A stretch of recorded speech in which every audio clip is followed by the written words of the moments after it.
आरती जी अहमदाबाद से। राधे राधे राधे महाराज जी। महाराज जी, हम अपने माता से बहुत प्रेम करते हैं। हर दिन ऐसा विचार आता है कि उनकी आखिरी घड़ी कभी कैसे देख पाएंगे। महाराज जी, काफियों का कि जो उनके प्रियजन है, जिनसे उनका प्रेम है, मोह है, तो उनकी अगर उनके शरीर को कुछ हो गया तो उस पल को कैसे संभाल पाएंगे। तो इससे पहले हमें क्या तैयारी करनी। इसका नाम क्या है इस लोक का जहां अपने लोग रह रहे हैं? मृत्यु लोक। यहाँ सबकी मृत्यु होनी। जैसे कसाईवाड़े में जितने पशु हैं, भले हरी हरी घास खवा रहा है वो, लेकिन नंबर गड़ासे पे आएगा। ऐसे ही हम सब लोग, कोई गर्भ में मर जाता है, कोई गर्भ से बाहर आके मरता है, कोई जवानी में मरता है, किसी की आयु पूरी होती है तब मरती है, कोई एक्सीडेंट में मर रहा है, कोई दिल फेल में मर रहा है। कितने प्रकार हैं जिनके द्वारा मृत्यु होनी ही है। तो हम पहले से तैयार रहें। सुत बनितादि जान स्वार्थ रत, ना करु नेह सभी ते, अंत ही तो ही तजेंगे पामर, तू न तजय वहीं ते, मन पछतई है ओ शर्वित। ये सब जाएंगे। आज जो तैयार नहीं है, तो देखो एक माई कह रही थी, हम इतनी नौ दुर्गा रहे, इतना शंकर जी को उपासना की, हमारा पति मर गया तो हमारी शंकर जी और माता जी पे श्रद्धा ही नहीं रही। शरीर थोड़ी अमर होगा, शरीर तो छोड़ना पड़ेगा। भगवान भी शरीर को अंतर ध्यान किए नहीं जब अवतार लिए, तो फिर हमारे आपकी क्या बात है। तो हमको ये विचार के द्वारा पहले मजबूत हो जाना चाहिए कि यहाँ सबका शरीर छूटता है तो हमारी माँ का भी शरीर छूटेगा। इसी बात से तो वैराग्य हुआ था हमें कि यार स्कूल से जब आते कि ये माँ जिसको हम इतना प्यार करते हैं मर जाएगी, फिर हम कैसे रहेंगे। चच्चू ये मर जाएंगे, पिताजी ये मर जाएंगे, तो हमें एक ऐसा चाहिए जो मरे ना।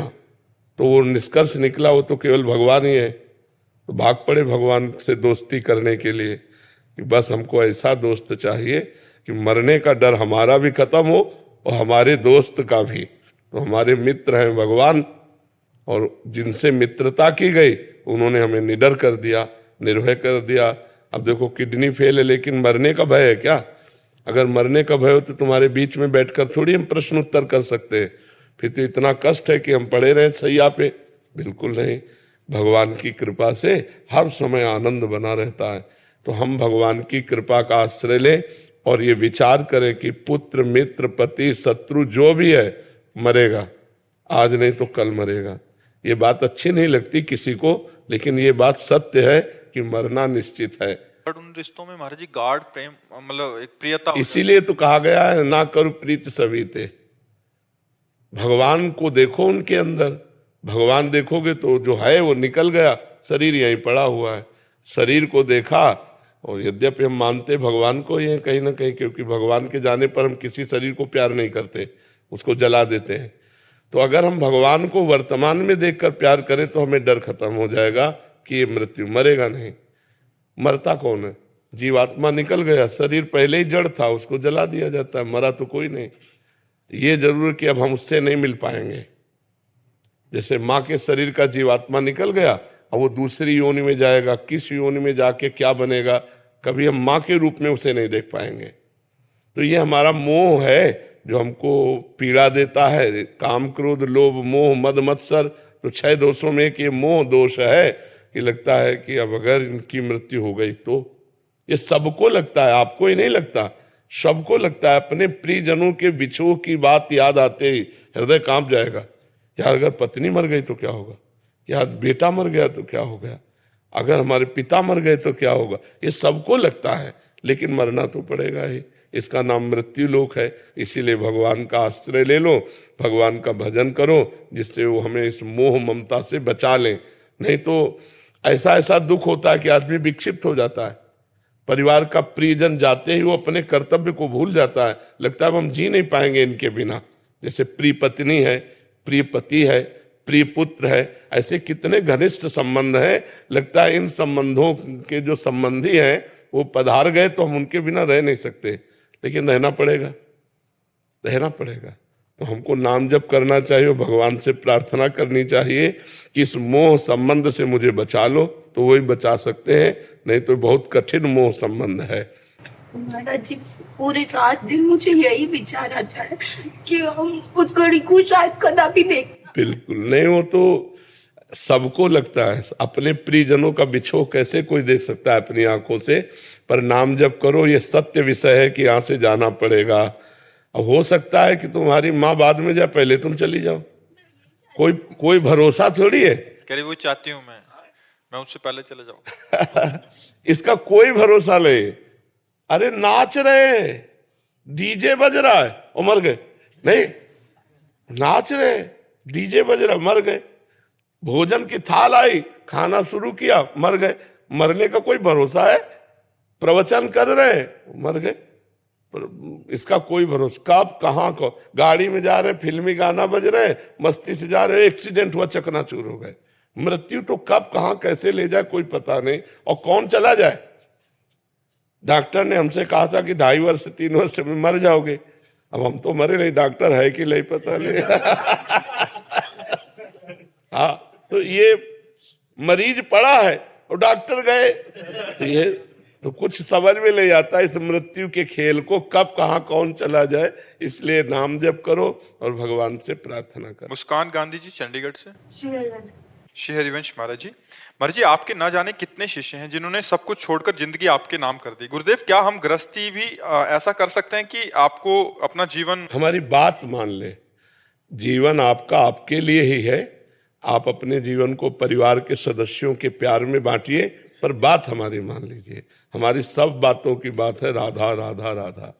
यदि आप राधा राधा जप रहे हो और अपने परिवार को प्रेम करते हो, परिवार की सेवा करते हो और वो प्रेम सेवा भगवान को अर्पित कर देते हो, तो आप हमारे ही हो। जो गति इनकी होगी वही गति आपकी होगी। बस आपको बात माननी है। अच्छा, ये पास रहकर बात न माने तो क्या फायदा। आप दूर रहकर बात मान रहे हैं तो आपको वही गति होगी जो पास रहने वालों की होती है। क्योंकि आप संपूर्ण संसार का तो त्याग नहीं कर सके, लेकिन संपूर्ण संसार के कर्तव्य के फल का त्याग कर रहे हैं कि हे भगवान, ये 2 घंटा माता पिता की सेवा की समर्पित, 8 घंटे सरकारी नौकरी की आपको समर्पित, और राधा राधा जप रहे हो, वही गति होगी जो इनकी गति होगी। रणवीर सिंह जी। राधे महाराज जी राधे राधे। महाराज जी, 10-12 वर्ष तक मनमुखी होकर बहुत पाप आचरण किए, परंतु हमेशा ग्लानिवश दुखी होकर उसी जाल में अधिक फंसता रहा। अभी आपका सत्संग सुन के 5-6 महीने से नाम जप शुरू किया है। महाराज जी, नीच फिर से गिर जाता है, परंतु उठना चाहता है। कोई ऐसी फूंक मार दो कि नाम की रटन लग जाए। वो तो हमें नहीं आती। फूंक तो हमें आती नहीं। जंतुर भी नहीं बनाते हैं, कोई राख वाख भी नहीं देते। बात मान लो तो बात है, बस बात की बात है। देखो, कभी कभी रफ्तार से चलती हुई गाड़ी को ब्रेक मारो ना, तो काफी दूर ब्रेक लगने पर भी चली जाती है। तो जैसे हमारी रफ्तार से गाड़ी गलत आचरणों में चलती रही, तो अचानक हम ब्रेक मारे सत्संग सुन के, तो कुछ दिन हमको दिखाई देगा कि गलत हमसे हो रहा है, लेकिन ब्रेक लग चुकी है। और वो कुछ दिन में धीरे धीरे आपको अनुभव में आ जाएगी, यदि नाम जप कर रहे हो। मेरी नाव फंस गई है। कहाँ फंस गए? पानी में नहीं फंसती नाव। ये नाव फंसती है स्त्री में, रुपया में, नशे में, गलत आचरणों में। यहाँ पानी में नाव पानी वाले को तो धक्का लगा के निकाला जा सकता है, लेकिन ऐसे दलदल में नाव फंसती है जिससे निकालना कठिन। कोई नशा, कोई स्त्री, कोई गंदे आचरण, गंदा व्यवहार, इन्हीं में अपनी नाव फंसी हुई है। नाम पार करवा देगा ना बाबा साहब? अरे पार नहीं करा देगा, सुखा देगा। नाम लेत भव सिंधु सुखाही, करो विचार सुजन मन माही। घोर पापी को भी भगवान का नाम भगवान की प्राप्ति करा देता है। पर एक बात है, अब लो नशानी अब ना नशे हो। आज तक पाप किया, अब नहीं करूंगा, तब उद्धार शुरू होगा। अब पाप भी करते जाओ, नाम भी लेते जाओ, तो बहुत समय लगेगा। तो ये नियम तो लेना पड़ेगा कि ब्रेक मारनी पड़ेगी। थोड़ा ब्रेक मारने पर भी गाड़ी सकिलती नजर आएगी गलत की तरफ, लेकिन वो रुक चुकी है। वो थोड़े 4 कदम बाद पता चल जाएगा कि गाड़ी की ब्रेक लग चुकी है। भगवान संभाल लेंगे। कभी कभी बड़ा वृक्ष जैसे होता है ना, जड़ से उखड़ जाए तो महीनों हरा भरा दिखाई देता है, नहीं, लेकिन उसकी जड़ तो उखड़ गई है, उसकी सत्ता खत्म हो गई। ऐसे में जब भगवान की शरण में होते हैं, भगवान का नाम लेते हैं, तो हमको वैसे ही काम क्रोध हरे भरे दिखाई देते हैं कि यार जैसे पहले थे वैसे अब है। वस्तुतः उसकी जड़ उखड़ गई है। ये बहुत पुराना वृक्ष है काम क्रोध आदि, तो ये काफी दिनों तक दिखाई देंगे, बकाया उनकी जड़ उखड़ चुकी है, क्योंकि हम भगवान की शरण में भगवान का नाम जप करते हैं। क्या मतलब पुनर्जन्म से पुनर्जन्म जो होता है आत्मा का वास्तव में है, या मतलब हम जो भजन करेंगे तो? देखो, अज्ञान जब तक रहेगा, जैसे हम स्वप्न में हैं, अपने को देख रहे हैं कि हमारी पिटाई हो रही है, तो अब उसको बचाया नहीं जा सकता, उसको जगाया जा सकता है। केवल जग करके ही वो उस स्वप्न के दुख से निवृत्त हो सकता है, वस्तुतः जन्म मरण नहीं है। देखो, पांच भौतिक देह पंचभूतों के संघात मिलने से बन गई और पंचभूतों से बिखर गई, इसको हम मृत्यु कहते हैं। जो अंदर जीवात्मा है उसका न जन्म होता है न वो मरती है। ये बात जब अनुभव में आ जाएगी तो हम किसी शरीर में नहीं जाएंगे। हाँ, तो ये जब ज्ञान हो जाएगा कि मैं शरीर नहीं हूं और निरंतर अपने स्वरूप में स्थिति, तो अगला जन्म नहीं होगा उसका, और जब तक ये ज्ञान नहीं होगा तब तक उसका होता रहेगा। जीवात्मा अपना जैसे देखो अभी आप जो हो, आप जीवात्मा हो, लेकिन क्या आप अपने को जीवात्मा मानते हैं? आप अपने को शरीर मानते हैं, पुरुष मानते हैं, आपको एक पुलिसमैन है, ये सब स्वीकृति है।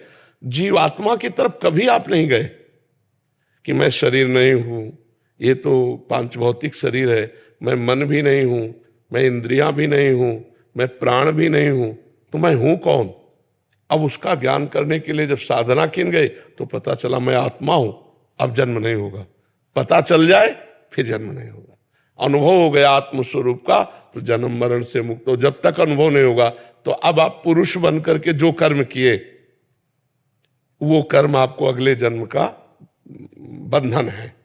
अब ये जब तक कर्म नष्ट नहीं होंगे, कर्म परंपरा, तब तक जन्म चलता रहे। अब ये कर्म परंपरा ज्ञान से नष्ट होती है।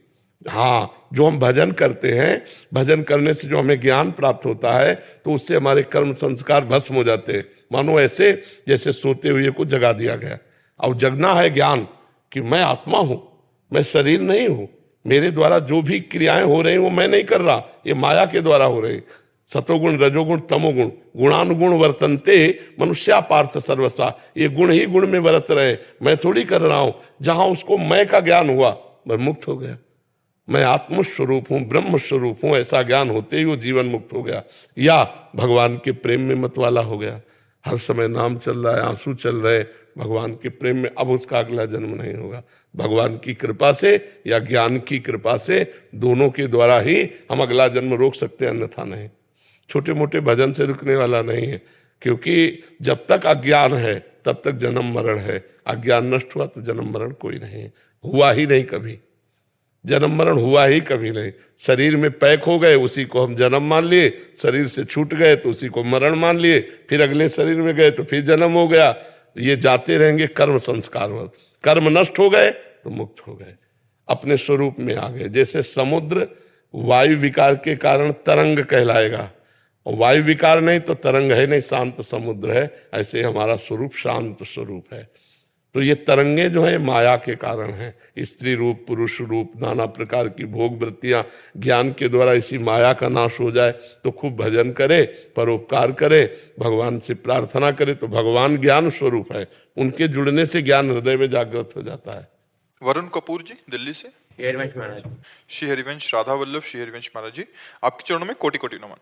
महाराज जी, एक प्रारंभिक साधक के मन में कोई ना कोई वासना आती रहती है, और आपके सत्संग में सुना था कि अगर कोई भी इच्छा रही तो पहले इच्छा की पूर्ति होगी फिर भगवत प्राप्ति होगी। तो महाराज जी, क्या अगर पर उस कोटि का भजन होगा तब, उस कोटि का भजन होगा तब इच्छा की पूर्ति होगी, ऐसे थोड़ी हो जाएगी।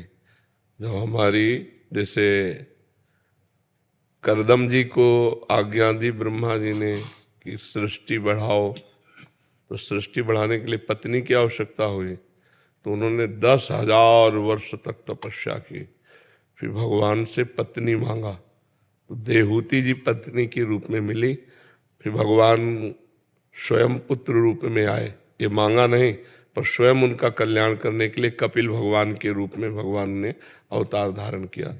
तो हमारी जो इच्छा है उसकी पूर्ति के लिए हमें उस कोटि का भजन भी तो चाहिए। जब भजन होगा तब पहले इच्छा पूर्ति होगी, फिर भगवत प्रेम होगा। या हम भगवान से प्रार्थना करें कि हमारी इच्छाओं का नाश कर दो और अपने चरणों का प्रेम दो, तो भगवान बिना इच्छा पूर्ति के भी हमारी वासनाओं का नाश कर देंगे और हमें भगवत प्रेम दे देंगे। तो हमें पहला काम करना चाहिए, बिना कुछ विचारे खूब नाम जप करें, सत्संग सुने, शास्त्रों का स्वाध्याय करें, बड़े बुजुर्गों की सेवा करें, पवित्र आहार पावे।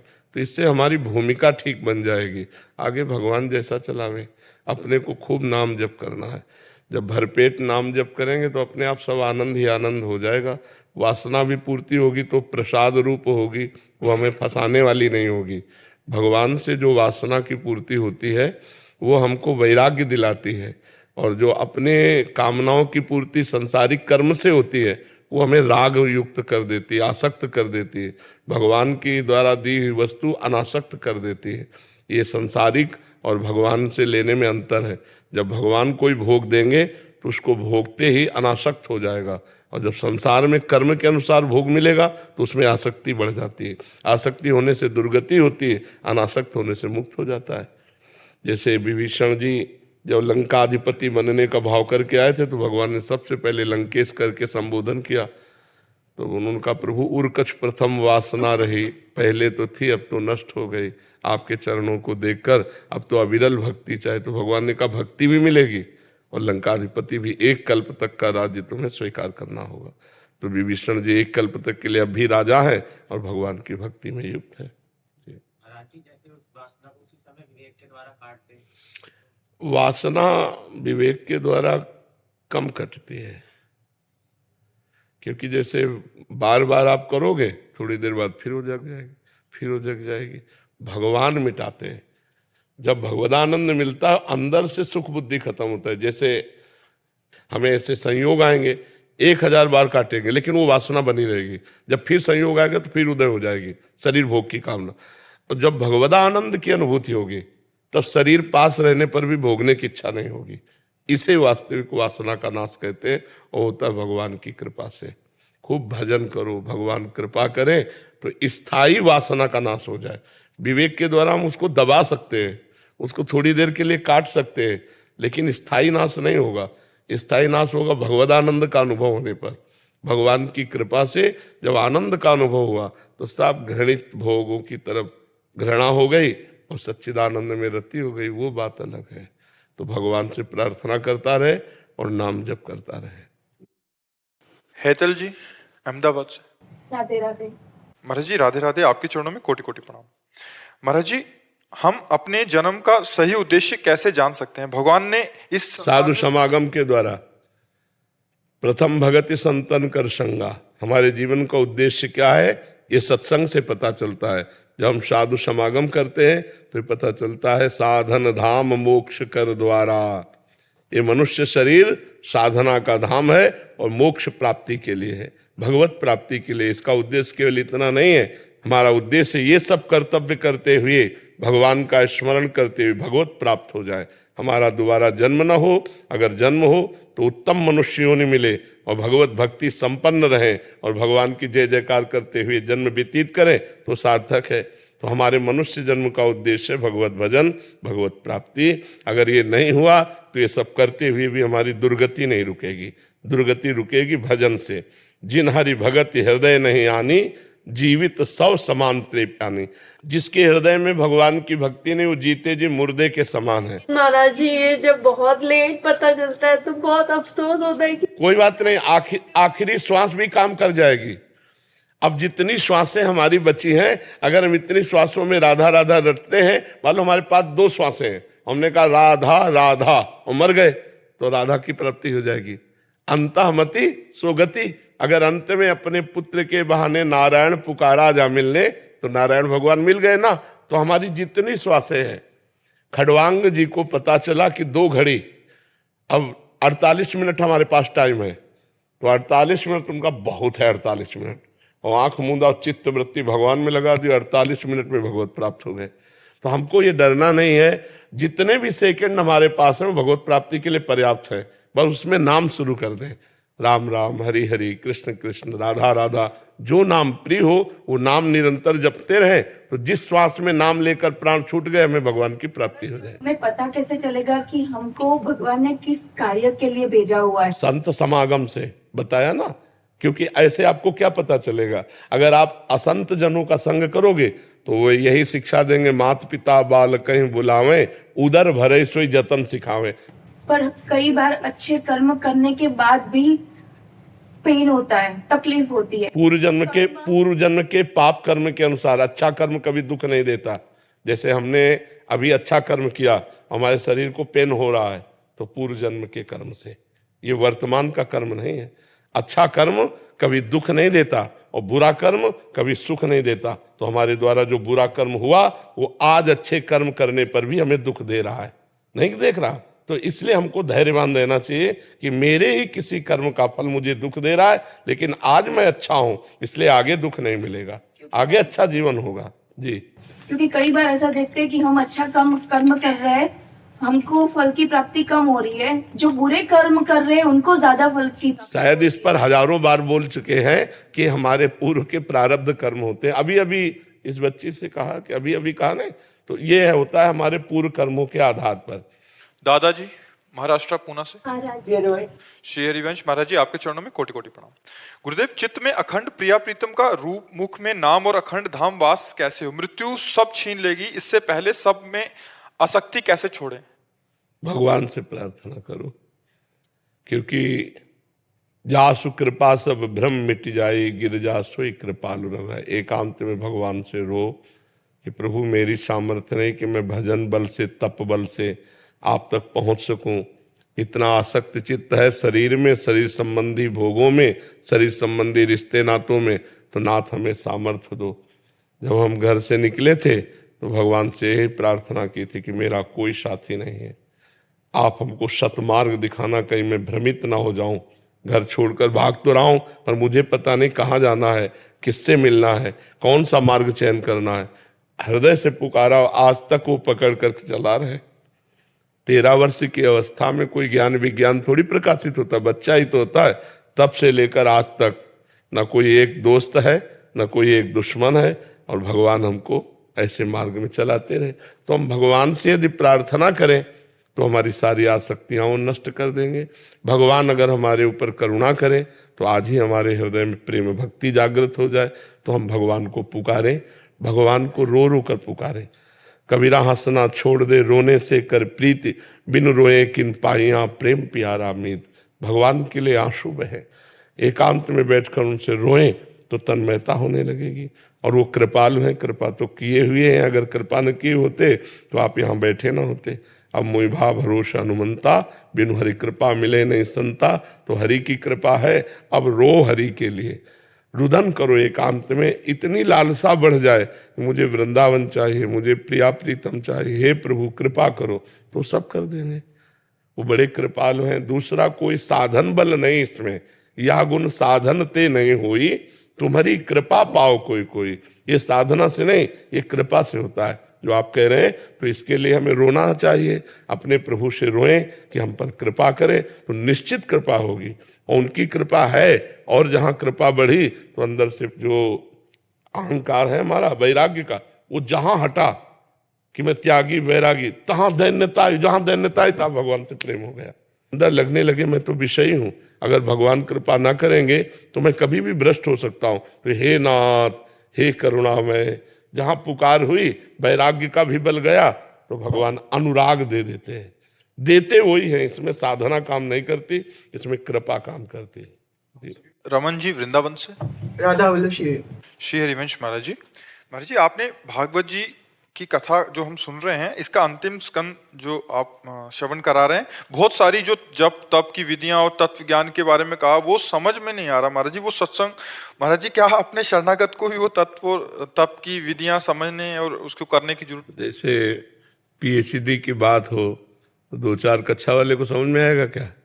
और वही जब PhD में पहुंच जाएगा तो सब समझ में आएगा ना। तो हमको चाहिए कि अपनी साधना के अनुसार, शास्त्र तो संपूर्ण है, वो तो सब कुछ वर्णन करेगा, हमें देखना है कि मेरे लिए क्या वर्णन कर रहा है।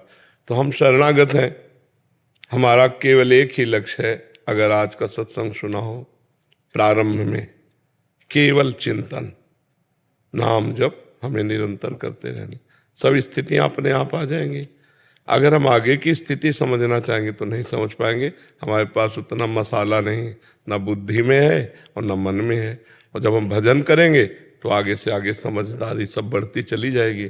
जैसे हमको भी समझ नहीं थी, भजन करते करते करते करते वो समझ आने लगी। तो आप भी भजन करो, भजन करते करते सब समझ। सेवक जी महाराज कह रहे हैं, नाम जपत आई सब सोहि, देव सुबुद्धि कृपा करि मोहि, पोई सुगुन माला रचो। नाम जपते ही सब बात समझ में आ गई। हाँ बिल्कुल ऐसा है। तो नाम जप करो, वो तो बहुत तत्व ज्ञान की बातें है ना, तत्व का रहस्य, तत्व ज्ञान, साधना, उपासना। अपने जहाँ नाम जप कर रहे हैं, निरंतरता इसको पकड़ें, अधिक से अधिक नाम जप करने में रुचि, भगवान की शरण में है, भगवान के चरित्र सुन रहे, भगवान की सेवा कर रहे, समाज की भगवत भाव से सेवा कर रहे हैं, तो हमारी भक्ति बढ़ती चली जाएगी। और जब भक्ति ऊंचाई पे आती है तो तत्व ज्ञान अपने आप प्रकाशित हो जाता है। जो लिखा है वही दिमाग में चलने लगेगा, तब फिर ज्यादा समझ में आएगा। दिमाग में चल रहा है, जैसे अपने स्थिति की बात आएगी तो आपको तुरंत समझ में आ जाएगी, स्थिति के बाहर खोपड़ी के ऊपर चली जाएगी नहीं। जब हमारी ऊंचाई बढ़े भजन की तो बात समझ में आएगी। अपने लोगों को जैसे ना एक एक अक्षर समझ में आ रहा, क्या कह रहे हैं सूत जी, क्या कह रहे हैं शौनक जी, क्या कह रहे हैं सुखदेव जी, तो एक कृपा से समझ में आ रहा, कोई विद्वता से थोड़ी समझ में आ रहा है। कक्षा 9 पढ़े, विद्वता को तो सवाल ही नहीं। जब नाम जप करो, भजन करो तो कृपा होती, कृपा से ज्ञान चक्षु खुलते हैं, फिर वो बात समझ में आ जाती है। तो खूब नाम जप करो। विवेक जी हरियाणा से। श्री राधे राधे, प्रणाम महाराज जी। महाराज जी राधे राधे, आपके चरणों में कोटि कोटि प्रणाम। महाराज जी, घर परिवार के प्रति जिम्मेदारी संकल्प का विषय है। जीवन में बार बार परमात्मा के निकट होने के संकेत मिले, ये भी जाना कि पूर्णता समर्पित हुए बिना परमात्मा को जाना नहीं जा सकता। संसार में पहले जितनी अब रुचि नहीं रही जो पहले थी। परमात्मा को पाने के लिए पूर्ण प्रयास करना चाहते हैं और परिवार के फर्ज को भी पूरा करना चाहते हैं। किसका है? हाँ जरूर जरूर। तो उस परिवार के जितने फर्ज हैं उनके कर्तव्य कर्मों को भगवान को समर्पित करो। पहले तो पूरे परिवार को समर्पित करो। नाथ सकल संपदा तुम्हारी, मैं सेवक समेत सुत नारी। पहले पूरे परिवार को समर्पित किया, फिर उनके प्रति जो हम कर्तव्य कर रहे हैं, हम किसी के भाई हैं, किसी के पति हैं, किसी के पिता हैं, कि अलग अलग जो संबंध है, अपने संबंधों का पालन करते हुए, ठीक पालन करते हुए, धर्म पूर्वक पालन करते हुए और नाम जप करते हुए उसे भगवान को समर्पित कर दें, तो कर्तव्य का भी पालन हो जाएगा और कर्तव्य पालन रूपी पूजा और सुमिरन दोनों के प्रभाव से भगवत प्राप्ति भी हो जाएगी। तो नाम जप करते रहें, अपने कर्तव्य का पालन करें और उसको भगवान को समर्पित कर दें। 1-1 घंटे में या 2-2 घंटे में या 3-3 घंटे में जरूर समर्पित करें। ये समर्पण भक्ति योग भगवान की प्राप्ति करा देगा, चाहे जो कोई भी हो। और अपने कर्म किए बिना रह नहीं सकते एक क्षण भी, ये भी कर्म है। ऐसे ये भी कर्म है, आंख मूंद लो ये भी कर्म है, और अंदर चल रहा है वो भी कर्म है। कर्म किए बिना एक क्षण टिक नहीं सकते। कर्म 2 प्रकार के होते हैं, शुभ और अशुभ। जब हम भगवान को अर्पित कर देते हैं तो अग्नि में चाहे चंदन डालो और चाहे लकड़ी डालो, चाहे बिष्ठा डालो, सबको अग्नि रूप कर देगी। ऐसे जो कर्म भगवान को समर्पित कर दिया जाता है वो भगवत स्वरूप हो जाता है, वो अनंत फल देने वाला बन जाता है। हाँ, पाप कर्म न करे, परमार्थ का पथिक पाप कर्म न करे। जो कर्म भगवान को समर्पित नहीं करने चाहिए वो कर्म न करे, कि हम गलत आचरण कर रहे हैं, भगवान ये कर्म आपको, तो वो अनंत फल देगा, दुर्गति हो जाएगी। बैंक में कूड़ा करकट कबाड़ थोड़ी जमा होता है लॉकर में, सोना चांदी हीरा जवाहरात ही होता है लॉकर में, यही जमा किए जाते हैं। तो भगवान की बैंक में हम ये पाप जमा करेंगे, कूड़ा करकट। जब खोलोगे तो कूड़े करकट मिलेगा। अगर हीरा जवाहरात जमा किया तो हीरा जवाहरात मिलेगा। तो भगवान करे यत करोषि, जो भी तुम कर्तव्य कर्म करो वो मेरे को समर्पित कर दो। तो कर्तव्य कर्म वही है जो धर्म के अनुसार हो, पाप के अनुसार किया हुआ अकर्तव्य होता है, और अकर्तव्य भगवान को समर्पित नहीं किया जाता। तो इसलिए अकर्तव्य करें ही ना, अपने कर्तव्य कर्म को करें और उसे भगवान को समर्पित कर दें और नाम जप करते रहें। तो हम गृहस्थी में होते हुए अपने कर्तव्य कर्मों का पालन करते हुए भी भगवत प्राप्ति कर लेंगे। और अगर नाम जप नहीं रहा, भगवान को समर्पण करने की भावना नहीं रही, तब तो माया प्रपंच फिर तो फंसा ही फंसा जीव है, इसी में फंसा है। ये मेरी पत्नी, मेरा पुत्र, मेरे भाई, मेरे रिश्तेदार, नाते, इसी में तो फंसा है जी। गुरुदेव भगवान, कभी कभी ऐसा होता है कि पढ़ाई करते करते, कुछ भी करते करते लगता है कि चतुरासी जगह और पद कर लो, लेकिन फिर लगता है कि पढ़ाई भी करनी है। हाँ, करने बिल्कुल। लेकिन 87 जी का पद या फिर सेवक वाणी के पद करने का और करने, जैसे आपके नियम से ज्यादा करने का कभी कभी इच्छा होती है, ऐसा लगता है। पर देखो, सुनो हमारी बात, 24 घंटे हैं, कितनी देर चतुरासी जी पढ़ोगे? 1 घंटा, 2 घंटा, 24 घंटे आपके पास है। अगर 12 घंटे आप पढ़ाई करेंगे तो भी 3 घंटे आपको चतुरासी जी के लिए, भजन के लिए मिलते हैं। हमने हिसाब लगा के एक दिन बताया था। तो आप सोचो, जब हमारा मन कह रहा है कि इस समय मैं चतुरासी जी पढ़ूं, तो पढ़ो। उसके बाद जो समय बचे उसमें अपनी पढ़ाई पढ़ो। खूब लंबा समय है आपके जीवन में, विद्यार्थी जीवन में बहुत सा ऐसा समय है जो आप लोग बर्बाद करते हैं। उसे केवल बर्बाद मत कीजिए। गेम है, सीरियल है, अपने मित्रों के साथ इधर उधर की उद्दंडता है, अगर ये ना करें और आप आवश्यक कार्य करें। एक दिन हमने गणित लगा के बताया था कि जैसे 12 घंटे कोई कार्य करे, 6 घंटे सो ले, 2 घंटे भोजन छाजन के लिए, कितने हुए? 20 घंटे हुए। अभी 4 घंटे बचे, 1 घंटे मनोरंजन के लिए, 3 घंटे, 3 घंटे भजन कर लो। पूरा दिनचर्या छोड़ दी। वैसे कोई भी कार्य 8 घंटा तक करता है, सरकारी काम 8, हम 12 घंटा छोड़ देते हैं कार्य के लिए। 2 घंटा भोजन के लिए पर्याप्त है, 6 घंटा सोने के लिए पर्याप्त है। अब बेईमानी करो तो बात अलग है, पड़े रहो तो बात अलग नहीं। 6 घंटे में नींद हो जाएगी। 6 घंटे बहुत होते 24 घंटे में, और 3 घंटे बचे भजन के लिए, 1 घंटे मनोरंजन के लिए छोड़ दिया। अगर उसका विभाग सही करके आप प्रयोग करो तो भजन के लिए बहुत समय, 3 घंटे नाम जप और वाणी पाठ बहुत हो जाएगा। आप करके तो देखो। तो हम प्रमाद स्थिति में अपना समय नष्ट ना करें, उसका सही सदुपयोग करें, तो हमारे पास भजन के लिए बहुत समय है, शास्त्र स्वाध्याय सत्संग के लिए बहुत समय। अब जैसे स्कूल जा रहे हैं, जाते समय सत्संग सुन रहे हैं कान में, फिल्मी गाने की जगह हम सत्संग सुन रहे हैं।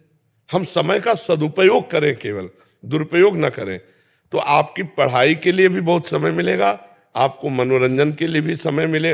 मान लो मनोरंजन करना है तो गंदे मनोरंजन ना करके सात्विक मनोरंजन करें।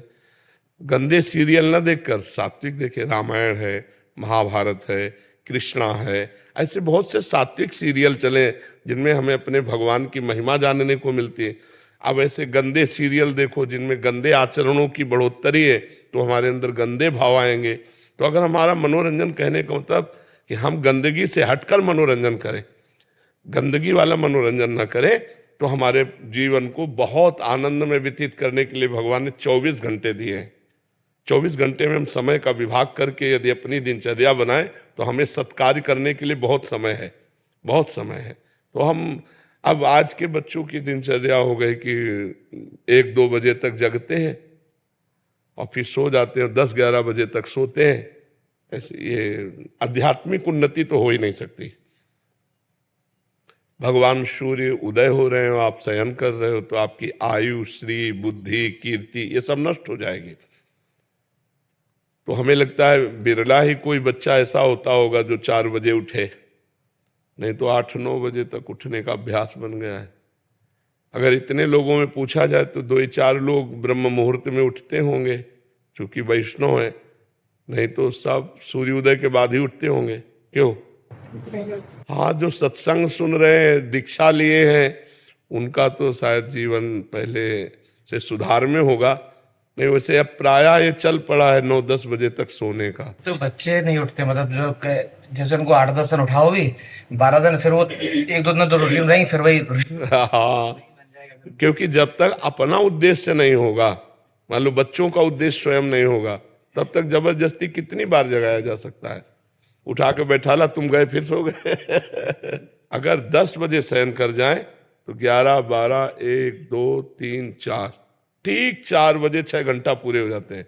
हम कह रहे 1 घंटा और ले लो, 5, 7 घंटे सो लो, तो अगर 5 बजे उठोगे तो सूर्य उदय के पहले आपकी दिनचर्या होने लगेगी, तो बहुत अच्छा जीवन हो जाए। हम सबसे प्रार्थना करते हैं कि एक बार आप सूर्योदय के 1 घंटा पहले उठना सीखो।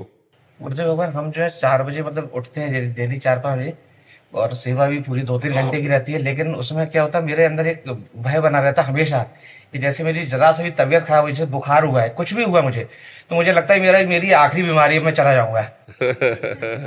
खूब नाम जप करो, अच्छा है, कम से कम डर तो बना रहेगा कि जाने का। हाँ, नाम जप करते रहो। जी, मैं भी जैसे पढ़ाई कर रहा हूँ, तो मैं कई बार देखता हूँ कि दिन में थोड़ा डिस्टर्बेंस रहता है घर में, तो मैं पढ़ नहीं पाता हूँ। तो मैं सिविल सर्विस की तैयारी कर रहा हूँ, तो मुझे 6-8 घंटे चाहिए होता है। तो रात को मेरे को जितना पीसफुल टाइम मिल पाता है पढ़ने के लिए, उतना दिन में नहीं मिल पाता है। उस वजह से मेरा काफी समय। पर ईमानदारी से यदि पढ़ाई करे तो कोई हानि नहीं है। पढ़ाई अगर ईमानदारी से, आप सच्चाई से पढ़ाई पढ़ रहे हो, आपको ऐसा लगता है कि रात्रि एकांतिक, तो रात्रि में तपस्वी लोग भी जगते हैं।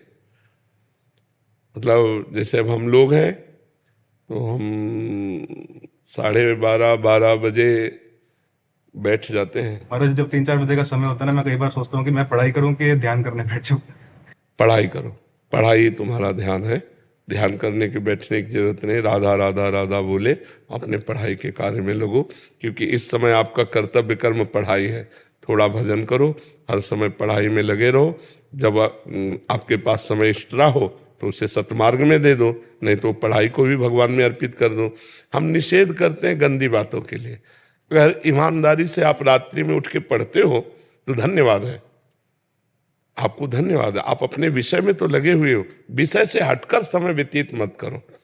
अब जैसे कई ऐसे सर्विसमैन हैं जिनकी रात्रि ड्यूटी ही होती है, और वो 4 बजे छुट्टी हुई, वहाँ से आए, और वो 4 बजे के बाद अगर सोएंगे तो 10-11 बजे तक सोएंगे। अब उनके पास समस्या है। अब 4 बजे से आकर 6 बजे तक बैठे तो नहीं रहेंगे कि सूर्य उदय हो तब फिर हम अर्घ आदि दे के शयन करें। वो तो थके मांदे आए और सो गए 10-11 बजे तक। तो कुछ ऐसे विषय हैं जिन पर निर्णय नहीं किया जा सकता कि आपको जगना ही अनिवार्य है, लेकिन यदि भगवान ने आपको ऐसा समय दिया हो कि आप सदुपयोग करके सूर्योदय के पहले जग सकते हैं, तो जग कर देखिए, आपके जीवन में एक नवीन प्रकाश आएगा। भगवान सूर्यदेव बुद्धि प्रदान करने वाले हैं। श्री ऐश्वर्य वैभव ये सब इन्हीं से आता है, ये साक्षात नारायण का स्वरूप है। तो कम से कम उठ करके, नहा धो करके, एक अर्घ दिया, हाथ जोड़कर प्रणाम, इतना ही कर ले, इतने से वो प्रसन्न हो जाएंगे। 2-3 साल के बच्चे के लिए भी यही नियम है? सबके लिए। शरीर तो 2-3 साल का, लेकिन बहुत पुराना जीव है। जीव तो पुरातन है, सनातन है, भगवान का अंश है। छोटे छोटे बच्चों को यदि संस्कार डाल दिए जाए तो पूरे जीवन चाहते हैं, पूरे जीवन चलते हैं। अब जैसे हम लोगों को गुरुदेव ने 2 बजे जगने का अभ्यास डालवाया था, जब जिन गुरुदेव की शरण में गए, तो आज हम 1 बजे बाथरूम में प्रवेश कर जाते हैं शौच स्नान के लिए। तो हमारा एक अभ्यास बन गया। अब पूरी दिनचर्या चल रही, देखो 7:30 बजने जा रहे हैं, मतलब हम अपने हिसाब से 7.5 घंटा जग चुके, और अभी अभी किसी किसी की नींद नहीं खुली होगी है। जब वो बाल भोग पाले बैठेंगे तब हम राजभोग पाएंगे। जब उनकी दिनचर्या शुरू होगी तो हमारा हम करने लगे। आस्था जी। महाराज जी, आपके चरणों में कोटि कोटि प्रणाम। महाराज जी, ऐसा सुने हैं कि कर्म बंधन ही हमारे बार बार जन्म का हेतु है, और महाराज जी यदि हम गुरु प्रदत्त साधना करते हुए जीते जी भाव की प्राप्ति नहीं कर पाए तो क्या फिर भी हमें कर्म बंधन से युक्त होना पड़ेगा? हाँ, भगवत प्राप्ति नहीं हुई तो अब ऐसे कर्म बंधन नहीं होंगे कि आपकी दुर्गति हो। आपको अगला जन्म में लेना होगा, और वो ऐसी जगह लेना होगा जहाँ भक्ति संपन्न जन हो। भगवान ऐसी व्यवस्था कर देंगे, और बचपन से इतनी जोर की भक्ति होगी कि सारे कर्म बंधन नष्ट हो जाएंगे। कटे कर्म बंधन संसारी, सुख सागर पूरी तति भारी। भगवान कृपा करेंगे, समस्त कर्म बंधनों को विध्वंस। तो हम इसी जन्म में ऐसी भक्ति कर लें, पर अगर प्रमाद युक्त रहे तो अगला जन्म होगा, और अगर हम तन्मयता धारण कर लें तो इसी जन्म में भगवान हमारे संचित कर्मों को भस्म कर देंगे, क्रियमाण को निष्फल कर देंगे, प्रारब्ध के भोगने की क्षमता दे देंगे, और हम इसी जन्म में जीवन मुक्त हो जाएंगे। जी, डर लगा रहता है कि ये जन्म भी व्यर्थ ना जाए। हाँ बिल्कुल, जिसको ये डर है वो निश्चित भगवत प्राप्ति कर सकता है, क्योंकि जो सभी तावा शरणाई, रखियो ताई प्राण की नाई। डर तो हमको भी रहता है, कि कोई एक भी श्वास खाली न जाए हमारी, कोई एक सेकंड हमारा भगवान से विमुख न चला जाए। तो है ऐसे ही चले जाए तो कृपा बनी रहेगी, ऐसा लगता है कि नहीं, ऐसे तो नहीं जाना नहीं, ऐसा नहीं होगा। शरीर की दुर्गति होगी, प्रत्येक शरीर की, क्योंकि इससे अशुभ कर्म भी हुए हैं, बड़ी बड़ी दुर्गति होती है। तो इसीलिए यावत स्वस्थमिदम कलेवरम यावच्च दूरे जरा, जब तक आपका शरीर स्वस्थ है, बुढ़ापा दूर है, तभी तक भजन कर लो। नहीं, बुढ़ापा या रोग आने पर भजन करना बहुत कठिन होता है, क्योंकि पीड़ा होती है ना, तो मन पीड़ा में लगा रहता है, भजन की रुचि खत्म हो जाती है। अगर अभ्यास बन गया तो बात अलग है। निशु जी। कंट्रोल गुरुदेव की जय। महाराज जी, आपके चरणों में कोटि कोटि प्रणाम।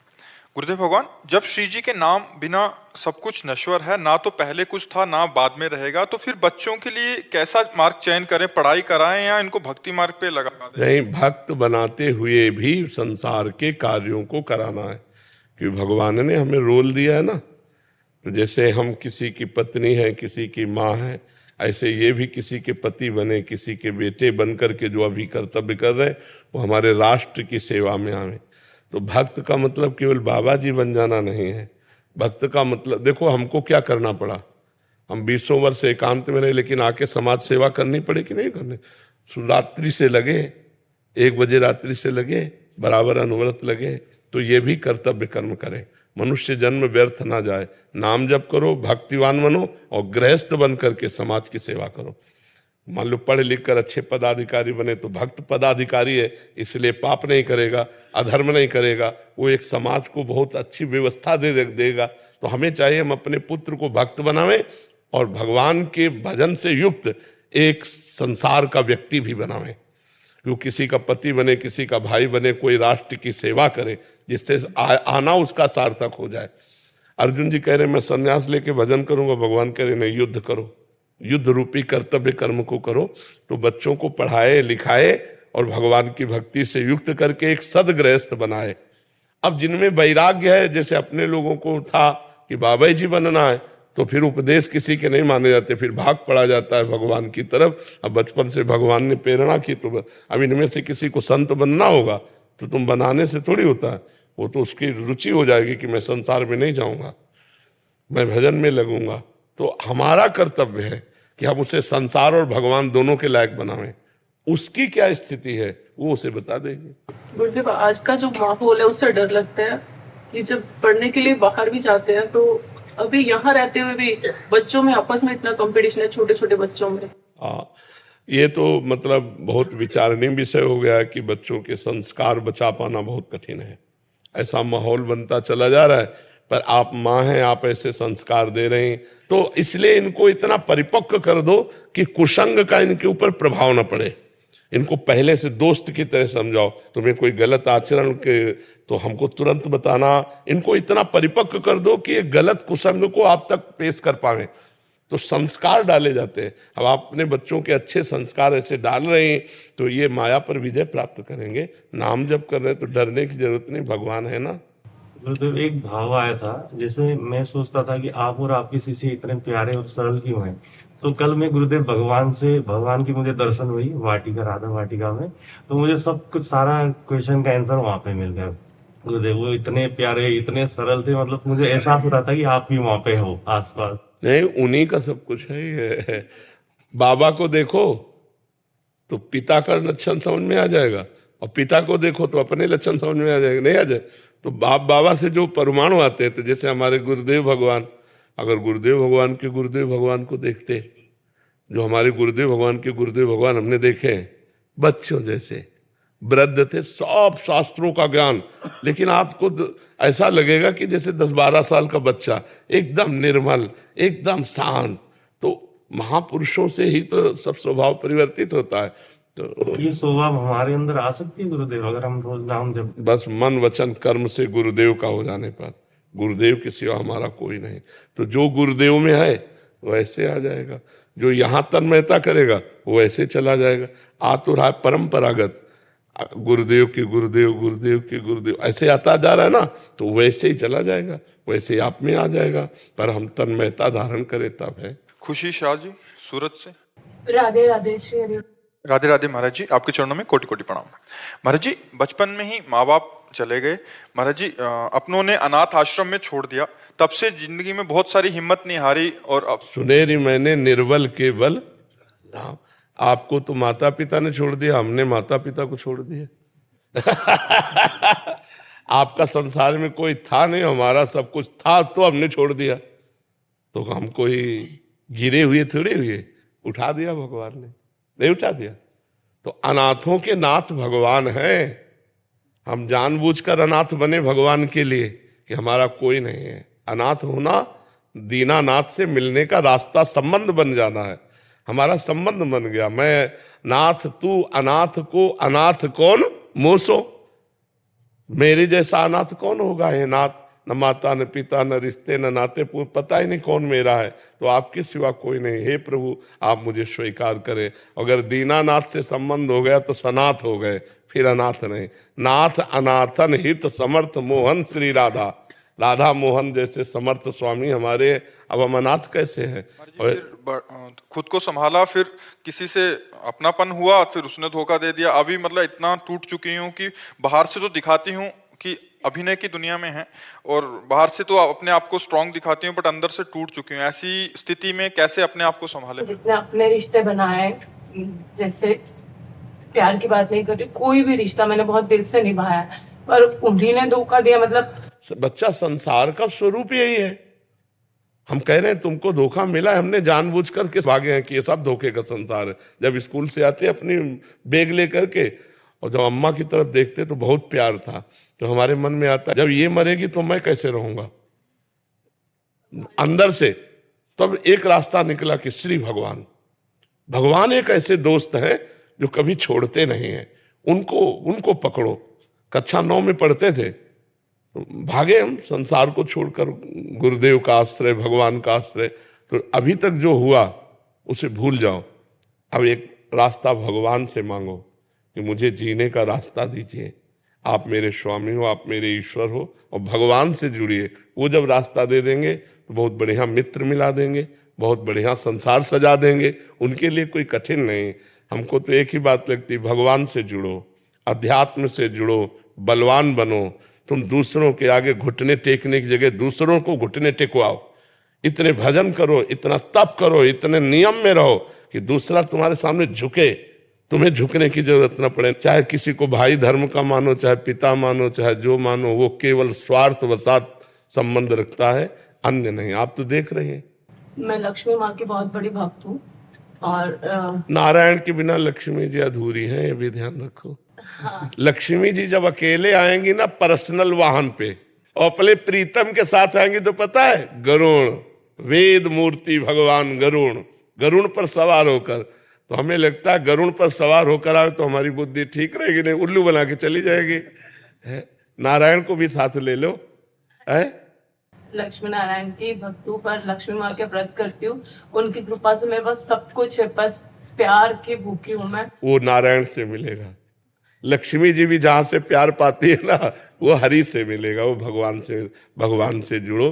देखो पैसा होना सब कुछ नहीं है। तो यहाँ कई लोग आ चुके जो ये बताए कि हमारे पास विश्व की सब वस्तुएं हैं, पर कुछ नहीं है। हाँ, बस ये संतुष्टता होगी भगवान से जुड़ने पर।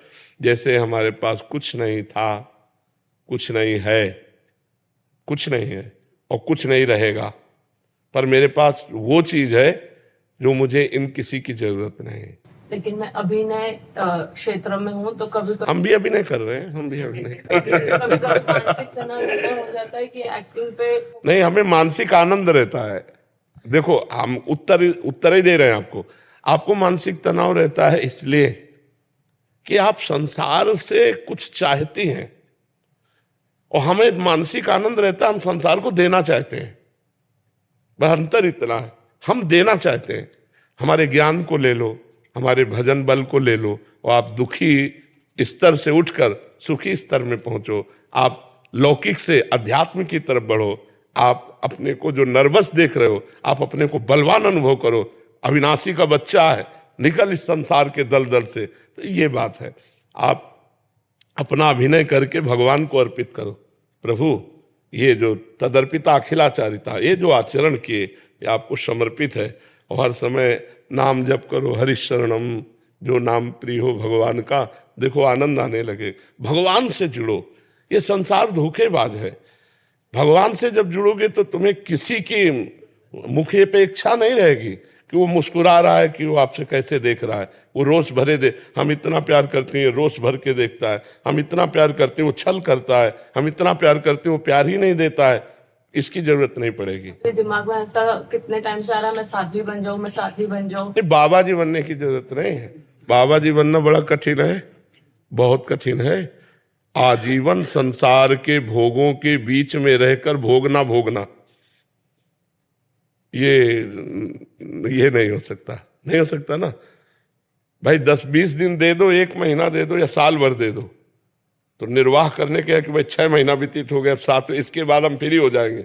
आजीवन, आजीवन संयम पूर्वक रहना, आजीवन विषयों से हटना, आजीवन भगवान का भरोसा दृढ़ रखना, पवित्र आचरण। बाबा जी का मतलब जानते हो, बहुत बड़ी बात है। पर उसको उसी ढंग से निर्वाह करने के लिए तो हम अंदर से साध्वी बन जाओ, बाहर से एक्टर रहो, अंदर से साध्वी बन जाओ। बाहर से सबसे प्रेम का व्यवहार करो, अंदर से किसी से प्यार मत करो, एकमात्र भगवान से, तो आनंदित हो जाओगी।